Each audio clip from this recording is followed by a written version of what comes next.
پرہیزگاری، نماز، روزہ، حج، زکوٰۃ، خیرات، اخلاق، لیکن جو نجات کا دار و مدار ہے وہ عمل پر نہیں، وہ عقیدے پر ہے۔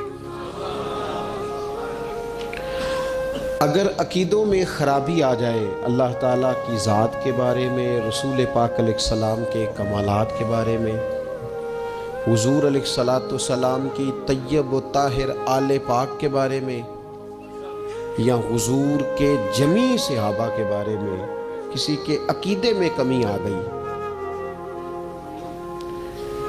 میرے نبی پاک علیہ السلام کی ذات کے بارے میں ہمیشہ اپنا عقیدہ اعلیٰ رکھنا، ستھرا رکھنا، اور اپنے ذہن میں یہ بات بٹھا کے رکھنا کہ بعد از خدا بزرگ توئی قصہ مختصر۔ کبھی کسی شخص کی کمزور بات کے پیچھے نہ چلنا۔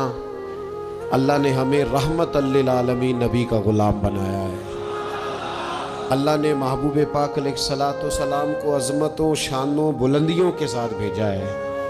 کبھی کسی ایسے بحث کا حصہ نہ بننا جو حضور کے کمال کو تولے، یا نبی پاک کے علم کو تولے، یا حضور کے فضائل کو تولیں، یا نبی پاک علیہ السلام کی عظمتوں کو تولیں۔ کبھی اس بات کے قائل نہ ہونا۔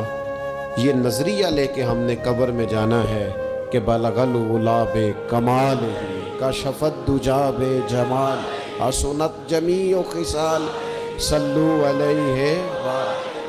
حضور کی عظمتوں کے قائل رہنا، اور ہمیشہ قائل رہنا، اور جم کے قائل رہنا۔ کبھی کسی کمزور بات کا سہارا، لوگ بڑی کہانیاں سناتے ہیں، بڑی باتیں بتاتے ہیں، کبھی اس چکر میں نہ پڑنا۔ نبی پاک کی جتنی نسبتیں ہیں نا، ان سب کا احترام کرنا۔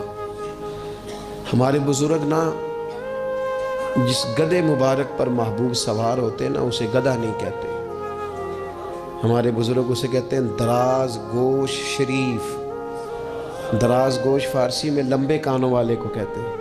کہتے ہیں چونکہ اس گدھے پر حضور سوار ہوئے ہیں، اب اس کو دراز گوش شریف کہنا ہے۔ کہتے ہیں کبھی کو مٹی تھوڑی محبوب کریم علیہ السلام کے قدمین شریفین کے قریب آئے تو یہ نہیں کہنا قدموں کو مٹی لگ گئی، کہنا کچھ مٹی حضور کے قدم چومنے لگی، مٹی حضور کے قدم چومنے لگی۔ کبھی بات کرنا ہوتی تو کہتے کہ بیماری آئی تھی محبوب پاک سے فیض لینے کے لیے۔ تو بہت احترام کے جذبات۔ اعلیٰ حضرت بریلوی رحمۃ اللہ علیہ کے سامنے کسی نے یہ شعر پڑھا تھا کہ شان یوسف جو دبی وہ بھی اسی در پہ دبی، تو فرمایا یہ تو کیا کہہ رہا ہے، حضور تو کسی کو دبانے آئی نہیں، تو کہ شان یوسف جو بڑی وہ بھی اسی در سے بڑی۔ پھر کسی نے کہا تھا وہ دو درخت تھے نبی پاک کے گنبد کے سامنے کھجوروں کے پرانے زمانے میں، تو کسی نے کہا تھا یوں ہیں درخت حضرت والا کے سامنے، مجنوں کھڑا ہو خیمہ لیلا کے سامنے۔ تو اعلیٰ حضرت فرمانے لگے تم نے حضور کے خیمے کو تشبیہ ٹھیک نہیں دی، تمہیں کہنا چاہیے تھا یوں ہیں درخت حضرت والا کے سامنے جیسے قدسی کھڑے ہیں عرش معلیٰ کے سامنے۔